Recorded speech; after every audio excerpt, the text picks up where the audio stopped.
Greetings and welcome to our educational session on perinatal cannabis use. I'm so excited to share this information with you. My name is Melanie Julion. I am a student at the University of Maryland School of Pharmacy, Medical Cannabis Science and Therapeutics program. I want to share this quote, one of my favorite quotes related to cannabis by Dr. Ethan Russo. Cannabis is the single most versatile herbal remedy and the most useful plant on earth. No other single plant contains as wide a range of medically active herbal constituents. Again, I'm so excited to welcome you here, and I'm very happy that you are making informed decisions on your use of cannabis during pregnancy. Some topics that we are going to discuss today. We'll talk a little bit about the history of cannabis use in obstetrics and gynecology. I'll introduce you to the endocannabinoid system and the use of cannabis as integrative medicine. We'll also talk about cannabis during pregnancy, the current research, associated risks. I'll provide some information on managing these risks, the benefits and safety, of course, and we will hear an expert opinion from Dr. Russo himself. We'll also talk about cannabis during the postpartum period, exploring the uses of cannabis in breastfeeding, mental health, and postpartum wellness. We'll conclude by talking about safety and harm reduction, tips for safe use, ways to reduce harm, and manage those associated risks. So, onto the background of cannabis use in obstetrics and gynecology. Cannabis medicine has long been used to support women. Really, since the earliest known uses of the cannabis plant, it was used as a remedy for various issues related to women's health, including reducing pain and fear related to childbirth, to support common breastfeeding concerns. Dr. Russo shared a lot of this history in his research, so I'm very happy to have his expert opinion and share that with you today. Cannabis is great integrative medicine, and it works so well because of our endocannabinoid system. This is a system that we all have in our bodies. Cannabinoids actually interact with our body's natural endocannabinoid system to potentially help regulate functions like mood, appetite, pain, and inflammation. We can also support our endocannabinoid system naturally by various integrative medical practices. Cannabis medicine can be introduced alongside these approaches to integrative medicine, such as nutrition, chiropractic care, and yoga, all of which are essential to a healthy pregnancy. And they can supplement our body's endocannabinoid system, making our cannabis work more effectively. Endocannabinoid wellness exercises allow our cannabis to do exactly what it should and also reduce harm in our consumption. So is it safe to consume cannabis during pregnancy? Current research on perinatal cannabis use is conflicting. So there's information and research on both sides of this very controversial topic. Some research suggests possible associations, which we'll explore, while others emphasize the importance of talking to a care provider to weigh those possible risks and benefits. So it is very essential and very important to talk to your doctor about your cannabis use. During this presentation, I will not be providing any medical advice. So all of this information is for educational and support purposes only. It is very important that you know your rights related to cannabis use, your rights as a medical patient if you are one, and also the laws and policies in your state. Cannabis is personalized medicine. As we've briefly talked about the endocannabinoid system, we all have a functioning endocannabinoid system that is unique to all of us. So there's no one size fits all or one strain that fits all, especially when we're talking about various symptoms related to cannabis during pregnancy. All pregnancies are different. All bodies are different. So it's very important to talk to your doctor to see how cannabis can best be implemented into your wellness plan. To explore some of the current research related to cannabis in pregnancy, I'll share this insight from the National Academies of Science, Engineering, and Medicine that shares the current state of evidence and recommendations for research related to various topics, including prenatal, perinatal, and neonatal exposure. There is a substantial evidence of a statistical association between maternal cannabis smoking and lower birth weight of the offspring. There is limited evidence of a statistical association between maternal cannabis smoking and pregnancy complications for the mother.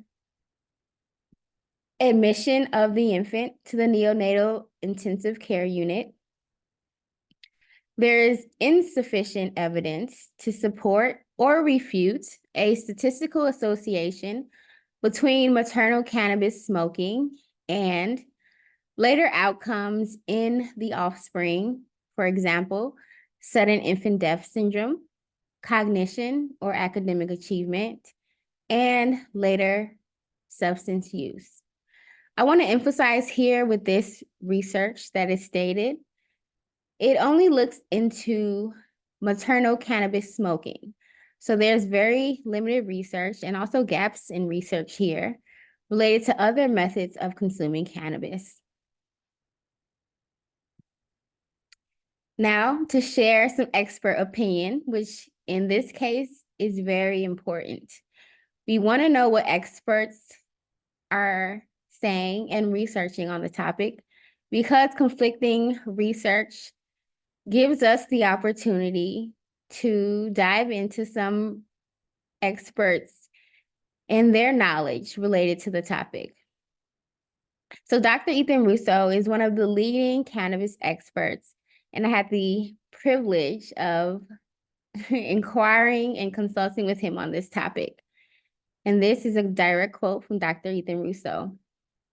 The old adage is, no drug is the best drug in pregnancy. This is true, but clinical circumstances sometimes require medication. I do not advise smoking in pregnancy. Vaporization is better when needed to treat serious conditions such as hyperemesis gravidarum, that is severe nausea and vomiting during pregnancy. Oral agents are better yet where they are necessary and can be tolerated. However, closer analysis of the situation, which usually addresses recreational cannabis use, is even less worrisome. It remains the case that when studies are properly controlled for additional factors such as maternal cigarette smoking, poor diet, lack of prenatal care, etc., it remains difficult to demonstrate significant sequelae of cannabis use in pregnancy, either to the mother or child. My personal belief, and this is Dr. Ethan Russo's personal belief, is that episodic use of non-smoke cannabis preparations during pregnancy is not only unlikely to be harmful, but a necessary approach to serious challenges such as hyperemesis gravidarum. And just to emphasize, Dr. Ethan Russo did not say that it is all right to smoke cannabis or anything in pregnancy. So how can we manage these potential risks?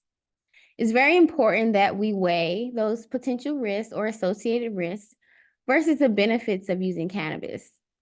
And this will be different for each parent. And it's very important to talk about these risks and weigh them against the benefits with your care provider and also with your birth partner and your birth team.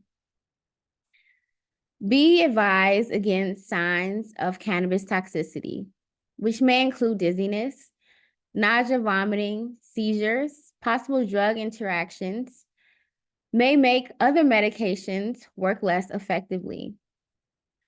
So you do want to discontinue cannabis use if any of these symptoms appear. Some negative side effects that you'll experience if you overconsume cannabis. Potential side effects are dependent, of course, on patient dose, tolerance, and other factors. Common side effects may include euphoria, poor concentration, increased anxiety, paranoia, hallucinations, and dry mouth. Increased risk of cannabis use disorder and cannabis dependence in women and people who use cannabis for mental health. So please be advised. Cannabis is used by women during the perinatal period to provide relief for common concerns and conditions: chronic pain, nausea, vomiting, autoimmune diseases, anxiety, depression, PTSD, mood imbalances, GI issues, constipation, diarrhea, heartburn, asthma, as an appetite stimulant for itching and dry skin, as well as sleep disturbances, incontinence, and bladder issues, PMS, endometriosis, and PCOS. And be advised that one of the potential risks of using cannabis or the overuse of cannabis is an increase in nausea and vomiting or cannabinoid hyperemesis syndrome. So for women who do have hyperemesis gravidarum or severe nausea and vomiting during pregnancy, it can be challenging to know if your cannabis use is contributing to your nausea and vomiting. Cannabinoid hyperemesis syndrome can happen if you are consuming large quantities of cannabis over a long period of time. So if you are an expert or a chronic cannabis user, this is something to be wary of and look out for. Postpartum cannabis use. First, we'll talk about cannabis and breastfeeding. In 2018, Baker and colleagues collected samples after inhalation, after 20 minutes, after 1 hour, after 2 hours, and 4 hours to determine the quantity of THC in maternal breast milk of mothers who use cannabis via inhalation. It was found that THC peaked in breast milk at 1 hour and dropped off after that.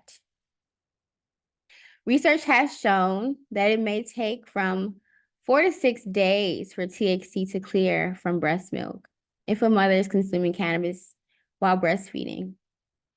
But this also depends on the concentration, metabolism, consumption method, and other factors as well. So for someone who has used cannabis for a longer period of time, that THC may stay in her breast milk for much longer than 6 days.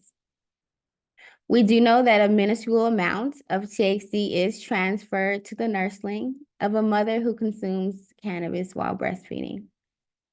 And due to limited research in this area, the effects are still unknown. Do know that cannabis is fat soluble, so pumping and dumping will not remove THC from breast milk. THC is actually stored in the fatty tissue of the breast and is known to slowly leak out into the breast milk over time. And no, the baby does not get high from the mother's milk if she is consuming cannabis during breastfeeding. In fact, endogenous cannabinoid 2-AG is found in human breast milk and has been known to trigger the newborn feeding response and helps babies to suckle. For mental health, many mothers turn to the use of cannabis to treat various mental health concerns. It is very important to know the effects of both CBD and THC on our mental health. THC can trigger anxiety. So if a mother is seeking to use cannabis for anxiety-related concerns, do know that THC can often make that anxiety a bit worse. Heavy cannabis use is linked to higher rates of postpartum depression, but light use may potentially have some therapeutic benefits. CBD in current research is known to reduce anxiety at all doses that have been studied. Cannabis may help reduce postpartum depression symptoms like anxiety, insomnia, and relapse of past mental illnesses. One of the leading causes of postpartum depression is inflammation, especially during childbirth. So THC and CBD both have anti-inflammatory effects. In fact, the anti-inflammatory effects from THC could benefit in some cases related to baby blues or mild postpartum depression. There's still emerging research in the area of cannabis and mental health, but it also suggests a potential for cannabinoids in helping to manage anxiety, insomnia, that can also trigger anxiety and other symptoms of mental health during the postpartum period, as well as depression, fatigue, lack of appetite, and more when used carefully under guidance. Now we'll talk about some common methods of administration. Again, just to be advised here, I am not offering or giving any medical advice. So if you are considering using any of these methods of cannabis, please consult with your doctor prior to introducing cannabis into your wellness plan. You want to be advised and check for possible drug interactions. So we'll talk about some of these methods of use and ways to reduce harm if you do decide to consume cannabis in any of these ways. Inhalation is one of the more common methods of consumption. And as I mentioned, most of the research on maternal cannabis use only has studied inhalation, and that is the inhalation of THC. So there's not much research, and there's still gaps in research related to the use of other cannabinoids, especially THC, in relation to maternal cannabis use. So some ways to reduce harm related to inhalation. As Dr. Ethan Russo stated, smoking is not advised, and that is because smoking allows for the combustion of plant material, which produces carcinogens. And those are carcinogens, of course, that we do not, and toxins that we do not want to be exposed to during pregnancy or while breastfeeding. It is best to avoid the use of tobacco. And instead of smoking your cannabis flower, consider vaporizing using a dry flower vaporizer, as vaporizing allows for the heating of medicinal aspects of the cannabis plant to a temperature where we are not burning or combusting any plant material. And also at this temperature, these medicinal aspects of the cannabis plant are very much so easier and available for us to utilize as medicine in our bodies. Edibles, another very common method of consuming cannabis. Edibles can be cannabis infused into food products. It can also be a capsule. Cannabis teas are another option as well. A general rule of thumb when it comes to edibles and way to reduce your harm is to start low and go slow. A low to medium dose is the most effective dose, especially when we are talking about THC, and that is 5 to 10 milligrams. Topicals, another great option to utilize during pregnancy and postpartum for a variety of concerns, such as pain relief and relaxation. Common skin ailments, rashes, eczema can also be utilized here to get relief using topicals. It's very important to source quality products if you are considering the use of topicals. Always check your ingredients to avoid any negative interactions and possible rashes that can occur. Our skin is our largest organ, so do be mindful of what you use topically on your skin. And this includes cannabis topicals. Concentrates, these are highly potent